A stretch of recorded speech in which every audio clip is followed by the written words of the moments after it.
Welcome to another episode of BPL TV. Today we're going to continue down the rabbit hole that is the kinematic sequence through AMM3D, and what are we looking at today? All the fun stuff. Yeah. Well, I mean, I guess since we got started down this journey, a lot of what we've been spending our time on is trying to clear up ambiguities in language. The first one that comes to mind is taper versus flared in the bat. Yeah.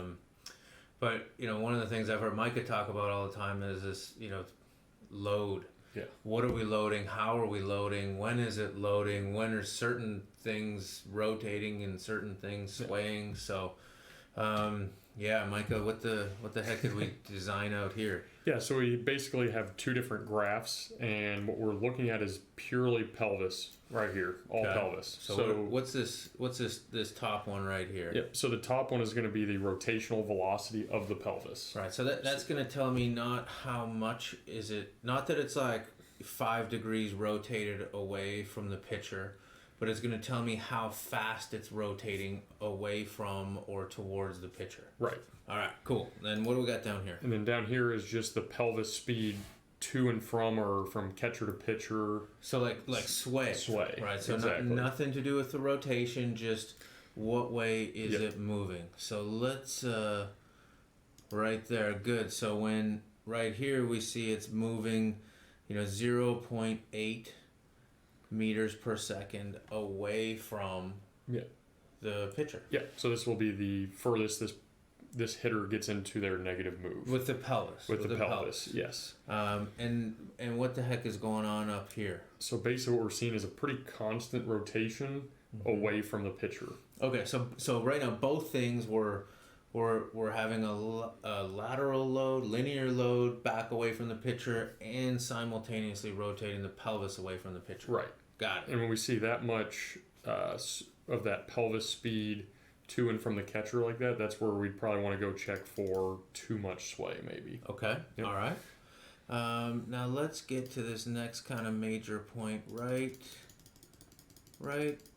here. Okay. And this is, you can see, so now we're at 0.0 pelvis speed. So this is like that full stop. If we define negative move of the pelvis, this is it. Yeah.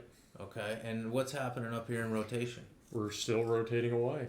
Okay. So now we're going to go forward a little bit here. Now, this is very interesting. Yes. What's happening on the bottom here? So on the bottom, we're actually moving linearly towards the pitcher. And we have been for a while. Time-wise here, gosh, 0.3, 0.4 seconds we've been moving towards the pitcher. Right, which in the swing and that positive move is a long time. It's a long time. Yeah. Now what's going on up here? Still moving away from the pitcher. Still rotating. Sorry, rotating. Baseball. Yes. These coaches, man, you got to be careful. All right, now here's this next milestone right here. So what's right there? What's happening right here? We're finally rotating towards the pitcher. Right, this is when that pelvis is going to start to open. That belt buckle is going to turn to the pitcher, and we're almost at maximum pelvis speed towards the pitcher. Right. So when we move it up a little bit here, this is now as fast as the pelvis moves towards the pitcher. And we take a look at it, we're not even close to maximum rotational velocity. Yeah. So this is exactly what I think everybody right now is talking about in the load, as to, are we loading rotationally? Are we loading linearly? Are we doing both? Right. Are we doing neither? This is the best way to basically break that down and see how different players of different levels kind of use that negative move to prepare to swing. Right. And what I love here too is we can also see when heel plant occurs. Right. We could build a graph, but we can see it visually. Right there is heel plant, and we can take a look at how that's going to affect the linear movement of the player and how it really allows them to reach their maximum pelvis rotational velocity.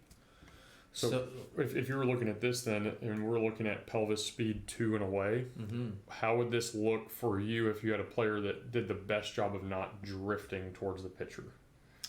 Well, so the steeper and smoother this would be, I'd venture to say we'd have the opportunity for more energy transfer up through the chain of the body and out towards the back. So when we see that bumpiness, we'll tend to see a little bit of kind of a little drift or maybe a little bit of a loss of energy. Yeah, so when if I'm going to really try and get down in there, I want to see, right in here, that first little bit. Yep.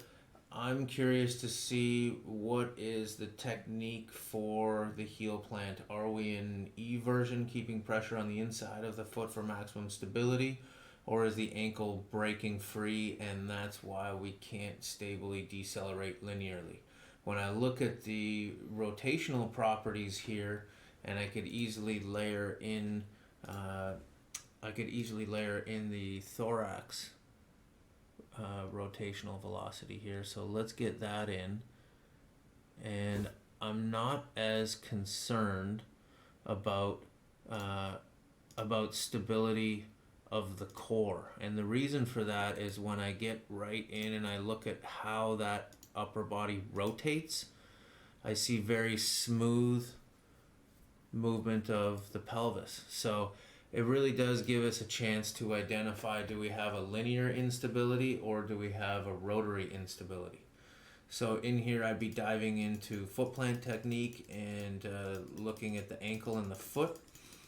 When I get forward to here, and again I see some uneven linear deceleration, this is when I'd want to go and take a look at, again, magnitude of horizontal braking and vertical forces, or is there some sort of a knee or hip physical limitation?